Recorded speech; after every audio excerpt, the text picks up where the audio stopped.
আসসালামু আলাইকুম। সুপ্রিয় নবম শ্রেণীর শিক্ষার্থীরা, আশা করি সবাই ভালো আছো। আমিও আল্লাহর রহমতে ভালো আছি, আলহামদুলিল্লাহ। হাজী আশরাফ আলী হাই স্কুল কর্তৃক আয়োজিত অনলাইন ক্লাসে তোমাদের স্বাগত জানাচ্ছি। আমি মোহাম্মদ ইয়াসিনুল্লাহ, সহকারী শিক্ষক, হাজী আশরাফ আলী হাই স্কুল। শিক্ষার্থীরা, বিগত দুইটি ক্লাসে আমি তোমাদের জীববিজ্ঞান বিষয়ের চতুর্থ অধ্যায় জীবনী শক্তি এই অধ্যায়ের সালোক সংশ্লেষণ নিয়ে বিস্তারিত আলোচনা করেছি। তারই ধারাবাহিকতা আজকে আমরা শ্বসন নিয়ে আলোচনা করব। তাহলে আমাদের প্রথমে জানতে হবে শ্বসন কি। তোমরা জানো, জীবের জীবন ধারণ অর্থাৎ চলন, ক্ষয়পূরণ, বৃদ্ধি, জনন প্রভৃতি জৈবিক কাজগুলো সুষ্ঠুভাবে পরিচালনা করার জন্য শ্বসন অত্যন্ত গুরুত্বপূর্ণ ভূমিকা পালন করে। সবুজ উদ্ভিদ ক্লোরোফিলযুক্ত কোষে সূর্যালোকের উপস্থিতিতে শর্করা জাতীয় খাবার তৈরি করে। উদ্ভিদ যে শর্করা জাতীয় খাবার তৈরি করে সেটা স্থিতিশক্তি রূপে কোষে জমা থাকে, পরবর্তীতে বিভিন্ন রাসায়নিক বিক্রিয়ার মাধ্যমে সেটা রাসায়নিক শক্তি হিসাবে নির্গত হয়, মানে রাসায়নিক শক্তি তাপ শক্তি হিসাবে কি হয়, নির্গত হয়। আর এই পদ্ধতিটা হলো কি শ্বসন। শ্বসনে যে সকল বস্তু অংশগ্রহণ করে সেগুলিকে বলা হয় শাসনিক বস্তু। শর্করা জাতীয় খাবার ব্যতীত ফ্যাট, প্রোটিন, বিভিন্ন জৈব অ্যাসিড শ্বসনিক বস্তুরূপে কী করে, কাজ করে। তাহলে মোট কথা আমরা বলতে পারি যে খাবার তৈরি করে সেই খাবারগুলোকে ভেঙে সরল উপাদানে পরিণত করাই হলো কি শ্বসন। শিক্ষার্থী বন্ধুরা, চলো আমরা দেখি তাহলে শ্বসন কি। তাহলে আমরা লিখতে পারি, জীবদেহে যে জৈব রাসায়নিক প্রক্রিয়ায় যৌগিক খাদ্যদ্রব্য জারিত হয়ে সরল দ্রব্যে পরিণত হয় এবং শক্তি উৎপন্ন করে তাকেই শ্বসন বলে। শক্তি বলতে আমরা এখানে মিনস এটিপিকে বোঝাচ্ছি। আর তোমরা জানো এটিপি মানে হলো অ্যাডিনোসিন ট্রাইফসফেট।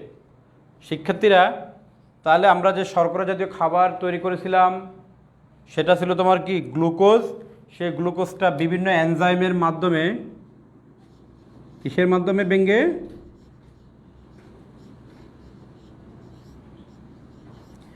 বিভিন্ন এনজাইমের মাধ্যমে ভেঙে গ্লুকোজ থেকে 6 অণু কার্বন ডাইঅক্সাইড, 6 অণু পানি এবং কি উৎপন্ন হয়, শক্তি উৎপন্ন হয়। এটাই হলো শ্বসনের বিক্রিয়া। সালোক সংশ্লেষণের অপোজিট বিক্রিয়াটাই হলো শ্বসন। সালোক সংশ্লেষণে কি উৎপন্ন হয়, গ্লুকোজ উৎপন্ন হয়। সে গ্লুকোজ ভেঙে এখন কি হচ্ছে, শক্তি উৎপন্ন হচ্ছে। আর এটাই হলো কি শ্বসন। তাহলে শ্বসন কাকে বলে, শ্বসনের বিক্রিয়াটা আমাদের খুব ভালো করে কী করতে হবে, জানতে হবে। এখন আমরা দেখব অক্সিজেনের উপস্থিতি এবং অনুপস্থিতির উপর ভিত্তি করে শ্বসনকে দুই ভাগে ভাগ করা যায়। একটা হলো সবাত শ্বসন, আরেকটা হলো তোমার অবাত শ্বসন।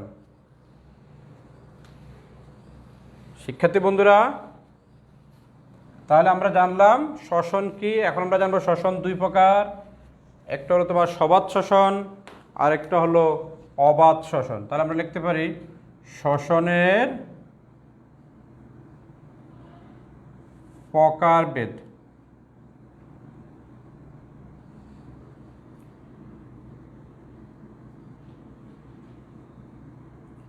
সবাত শ্বসন, জীবের যে স্বাভাবিক শ্বসন হয়ে থাকে সেটাই হলো কি সবাত শ্বসন। শ্বসনের যে বিক্রিয়াটা দেখলাম সেটাই হলো তোমার সবাত শ্বসন।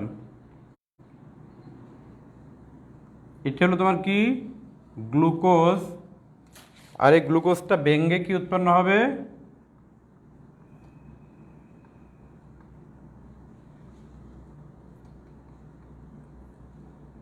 এটিপি বা শক্তি। এটাই হলো সবাত শ্বসন। অক্সিজেনের উপস্থিতিতে যে শ্বসন হয় তাকে বলা হয় সবাত শ্বসন। উচ্চ শ্রেণীর উদ্ভিদে এই প্রক্রিয়ায় কি উৎপন্ন হয়, শক্তি উৎপন্ন হয়। তাহলে সবাত শ্বসনে এক অণু গ্লুকোজ বিভিন্ন রাসায়নিক বিক্রিয়ায় জারিত হয়ে 6 অণু কার্বন ডাইঅক্সাইড, 6 অণু পানি এবং 38 অণু এটিপি উৎপন্ন হয়।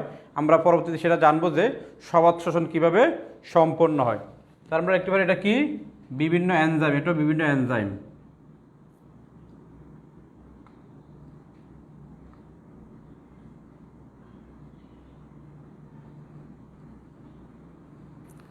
বিভিন্ন এনজাইমের কারণে এই বিক্রিয়াটা ঘটে থাকে। আরেকটা বিক্রিয়া হলো অবাধ শ্বসন।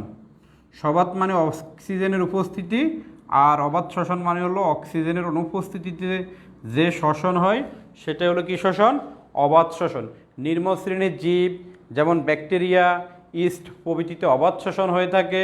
অবাধ শ্বসনে তোমার ইথাইল অ্যালকোহল, ল্যাকটিক অ্যাসিড ইত্যাদি উৎপন্ন হয়। অবাধ শ্বসনটা আমরা কি লিখতে পারি? অবাধ শ্বসনটা হলো তোমার C6H12O6, এখান থেকে উৎপন্ন হবে C2H5OH উৎপন্ন হবে, প্লাস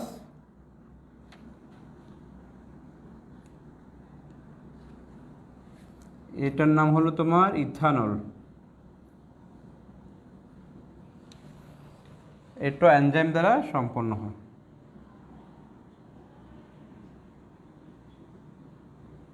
এনজাইম জিনিসটা কি তোমরা তোমাদের রসায়ন বিজ্ঞান বইয়ে জেনেছ, যে জৈব রাসায়নিক পদার্থ বিক্রিয়ায় অংশগ্রহণ করে বিক্রিয়ার গতিকে কি করে? ত্বরান্বিত করে।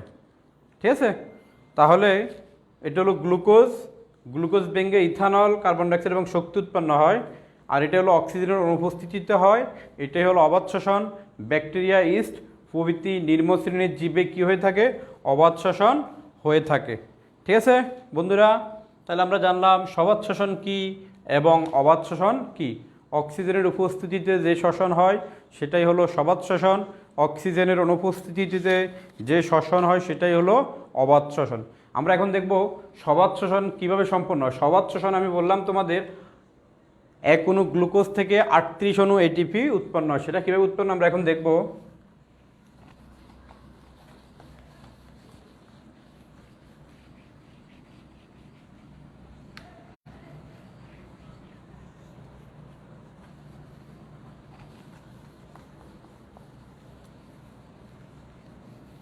শিক্ষার্থীরা, তাহলে আমরা এখন দেখব সবাধ শ্বসন কীভাবে সম্পন্ন হয়। তাহলে তোমরা জানতে হবে সবাধ শ্বসন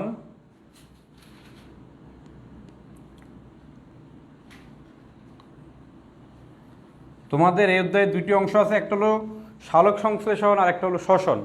পরীক্ষায় সালোক সংশ্লেষণ থেকে একটা সৃজনশীল হয়, শ্বসন থেকে একটা সৃজনশীল হয়ে থাকে। তাহলে সবাধ শ্বসন জিনিসটা কি? সবাধ শ্বসন তো আমরা জানলাম। সবাধ শ্বসন কয়টা ধাপে সম্পন্ন হয়? সবাধ শ্বসন হলো 4টি ধাপে সম্পন্ন হয়। কি কি? গ্লাইকোলাইসিস,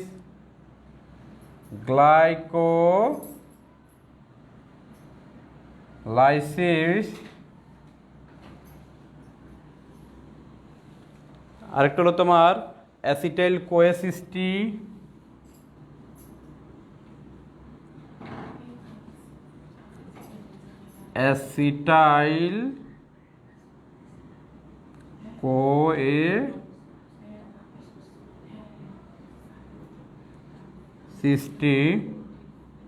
গ্লাইকোলাইসিস, অ্যাসিটাইল ক্রোয়ে, ক্রেবস চক্র,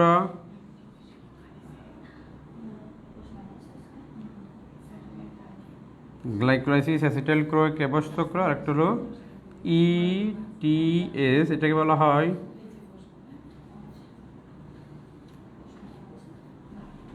ইলেকট্রন প্রবাহ তন্ত্র।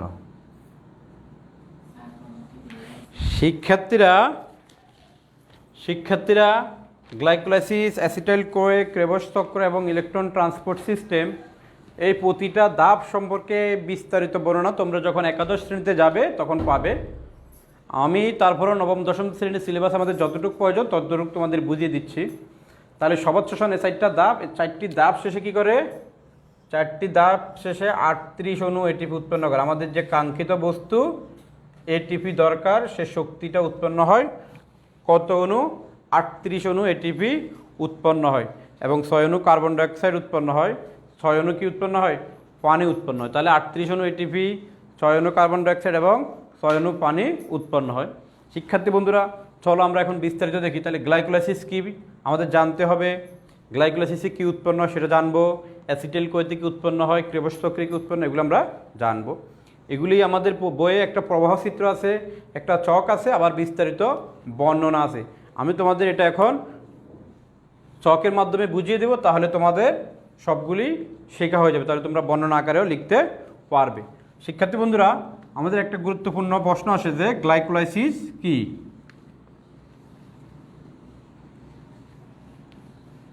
গ্লাইকোলাইসিসটাকে আমরা দেখব। গ্লাইকোলাইসিস যে প্রক্রিয়ায়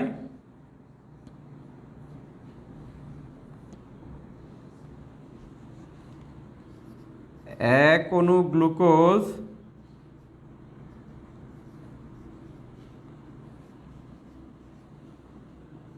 বিভিন্ন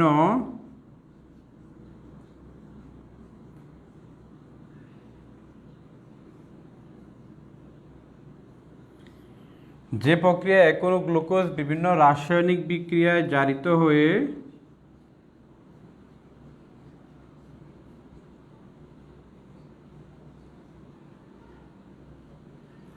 যে প্রক্রিয়া এক অণু গ্লুকোজ বিভিন্ন রাসায়নিক বিক্রিয়ায় জারিত হয়ে দুই অণু পাইরুভিক অ্যাসিড উৎপন্ন করে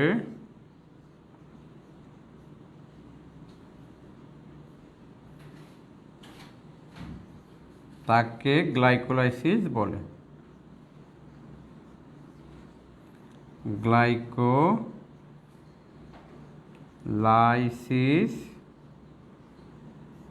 বলে। তাহলে গ্লাইকোলাইসিস হলো এক অণু গ্লুকোজ বিভিন্ন রাসায়নিক বিক্রিয়ায় জারিত হয়ে দুই অণু পাইরুভিক অ্যাসিড উৎপন্ন করে, আর এটাই হলো গ্লাইকোলাইসিস। এটা একটা খুবই জটিল প্রক্রিয়া, বিভিন্ন এনজাইম এটা কাজ করে থাকে।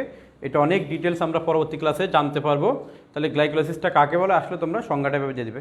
এখন আমি চলে যাচ্ছি যে আমাদের সবাত শ্বসনে এক অণু গ্লুকোজ থেকে যে 38 অণু এটিপি উৎপন্ন হয় সেই হিসাবটা আমরা এখন চক আকারে দেখব। তাহলে আমাদের সবাত শ্বসনের সম্পূর্ণ সবগুলি ধাপ সম্পর্কে আমাদের জানা হয়ে যাবে এখনই।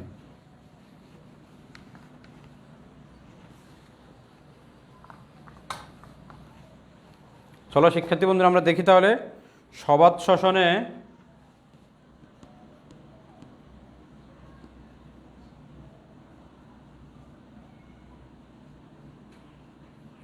উৎপন্ন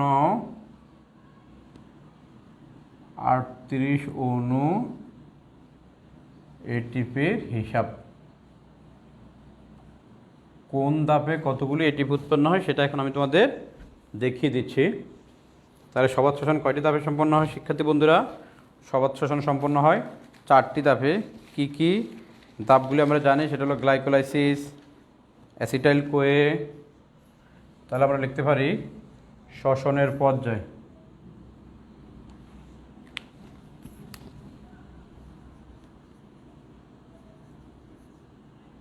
শ্বসনের পর্যায়। দ্বিতীয়টা হলো আমাদের উৎপাদিত বস্তু। উৎপাদিত বস্তু কি কি উৎপন্ন আমরা সেটা দেখব। ব্যয়িত বস্তু নিরুৎপাদন। ব্যয়িত বস্তু। আর একটা জিনিস আমরা দেখব এখন, নেট উৎপাদন।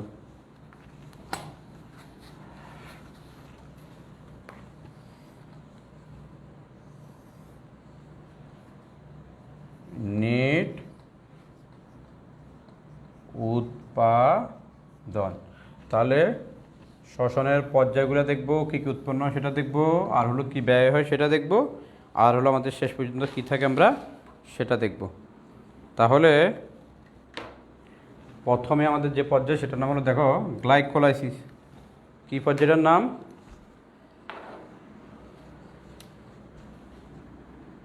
এক গ্লাইকোলাইসিস।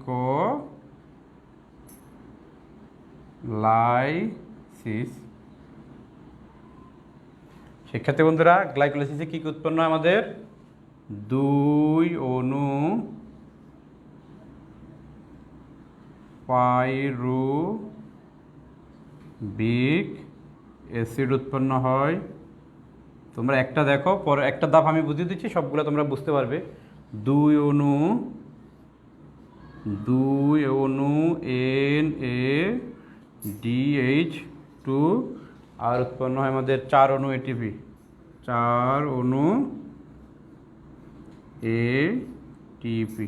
তাহলে সালোক সংশ্লেষণের, সবাত শ্বসনের, গ্লাইকোলাইসিস ধাপে কী কী উৎপন্ন হয় শিক্ষার্থী বন্ধুরা আমরা জানলাম। 2 অণু পাইরুভিক অ্যাসিড উৎপন্ন হবে, 2 অণু NADH2 উৎপন্ন হবে, 4 অণু এটিপি উৎপন্ন হবে। 4 অণু এটিপি থেকে 2 অণু এটিপি কী হয়ে যাবে? খরচ হয়ে যাবে। 2 অণু এটিপি যখন খরচ হয়ে যাবে তাহলে আর কি থাকবে এখানে? আর এখানে থাকবে 2 অণু এটিপি, 2 অণু এটিপি থাকবে।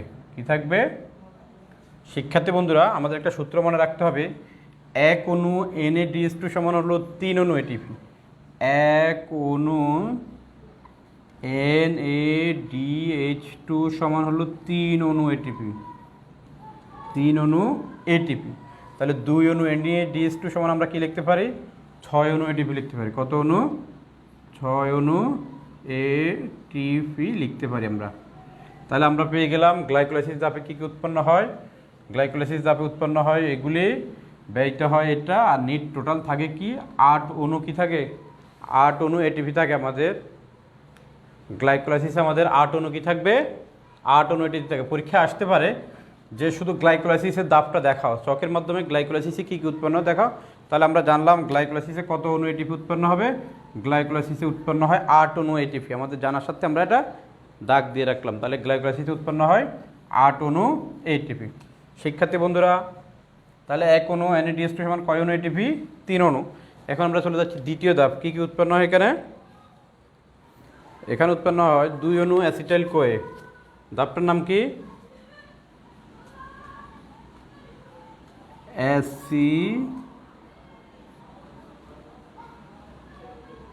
Acetyl CoA. এখানে কী কী উৎপন্ন হয়? 2 অণু, খুবই ইম্পর্টেন্ট কিন্তু এটা, পরীক্ষায় আসে সাধারণত।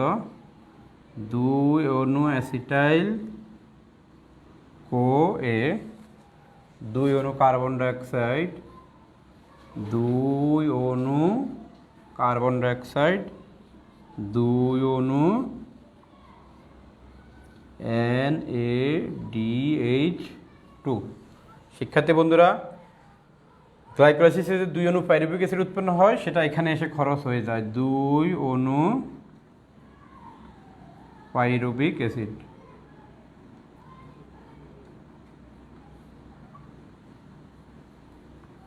এই ছকটা তোমাদের বই খুব সুন্দর করে দেওয়া আছে, তোমরা এখান থেকে বুঝে না, তারপর বই থেকে দেখে তোমরা প্র্যাকটিস করে ফেলবে। আর এখানে কি থাকে? এখানে থাকে 2 অণু NADH2, আর থাকে এখানে 2 অণু কার্বন ডাইঅক্সাইড, 2 অণু কার্বন ডাইঅক্সাইড থেকে যায়। 2 অণু NADH2 সমান আমরা কি লিখতে পারি? 2 অণু NADH2 বদলে আমরা লিখতে পারি 6 অণু এটিপি। 6 অণু কি এটিপি? কারণ আমি তোমাদের আগেই বলে দিয়েছি 1 অণু NADH2 সমান কত অণু এটিপি? 1 অণু NADH2 সমান হলো 3 অণু। তাহলে 2 অণু NADH2 সমান আমরা লিখতে পারি কত অণু এটিপি? 6 অণু এটিপি। তাহলে আমরা এখানে পেলাম 8 অণু এটিপি, এখানে পেলাম 6 অণু। 8 আর 6 কত? 14 অণু এটিপি পেয়ে গেলাম। আমাদের আরেকটা ধাপ বাকি আছে, সেটার নাম হলো ক্রেবস চক্র, আর সেখানে আমাদের উৎপন্ন হবে 24 অণু এটিপি। আমি এখন ক্রেবস চক্রটা দেখিয়ে দিচ্ছি তোমাদের শিক্ষার্থী বন্ধুরা। তাহলে আমরা চলে যাচ্ছি কত নম্বর ধাপে?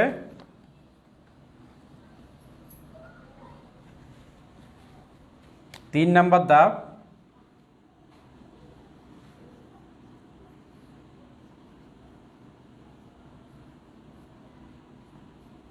এই ধাপটা কোষের মাইটোকন্ড্রিয়াতে সম্পন্ন হয়।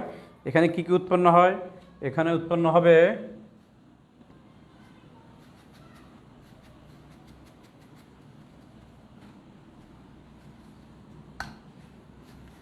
ছকটা মনে রাখলে তোমরা বর্ণনা লিখতে পারবে। 4 অণু কার্বন ডাইঅক্সাইড কি উৎপন্ন হবে? 4 অণু কার্বন ডাইঅক্সাইড, 6 অণু NADH2, NADH2, 2 অণু FADH2, আর হলো 2 অণু জিটিপি, যেগুলির পূর্ণরূপ তোমাদের আগে লিখে দেওয়া হয়েছে। এখানে খরচ হয় 2 অণু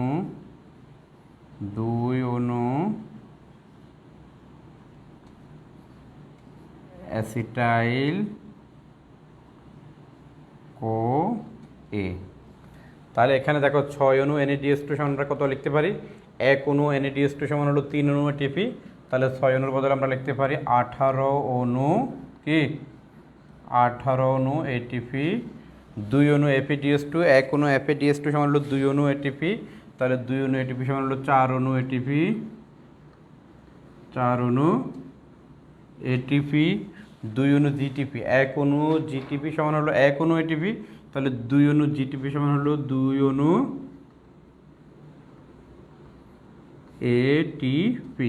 তাহলে শিক্ষার্থী বন্ধুরা দেখো, তাহলে আমরা পেয়ে গেলাম, প্রথমে পেয়ে গেলাম কত অণু, 8 অণু, তারপরে পেয়ে গেলাম 6 অণু, তাহলে 8 আর 6 14, আর এখন পেয়ে গেলাম কত অণু, এখন পেয়ে গেলাম আমরা 24 অণু। তাহলে চকটার শেষে আমরা লিখতে পারি কি, টোটাল লিখতে পারি 38 অণু এটিপি প্লাস কি উৎপন্ন হলো, 6 অণু কার্বন ডাইঅক্সাইড। 18 4 22, 22 2 কত 24। তাহলে ক্রেবস চক্রে কত অণু এটিপি উৎপন্ন হয়, ক্রেবস চক্রে উৎপন্ন হয় তোমার 24 অণু এটিপি। তাহলে আমি তোমাদের সুবিধার্থে আরেকবার বলে দিচ্ছি, গ্লাইকোলাইসিস ধাপে আমাদের উৎপন্ন হয় পাইরুভিক অ্যাসিড, 2 অণু NaDH2 এবং 4 অণু এটিপি। তার মধ্য থেকে শেষ পর্যন্ত থাকে 8 অণু এটিপি। অ্যাসিটাইল কোতে কী কী উৎপন্ন হয় সেটা তোমরা লিখবে, কি খরচ হয়, অবশিষ্ট কি থাকে, ক্রেবস চক্রে কী কী উৎপন্ন হয়, খরচ হয় এটা 4 অণু, 6 অণু NaDH2 বদলে আমরা লিখতে পারি 18 অণু এটিপি, 2 অণু FeDH2 বদলে আমরা লিখতে পারি 4 অণু এটিপি, 2 অণু জিটিপির বদলে আমরা লিখতে পারি 2 অণু এটিপি। সূত্রটা তোমাদের মনে রাখতে হবে, 1 অণু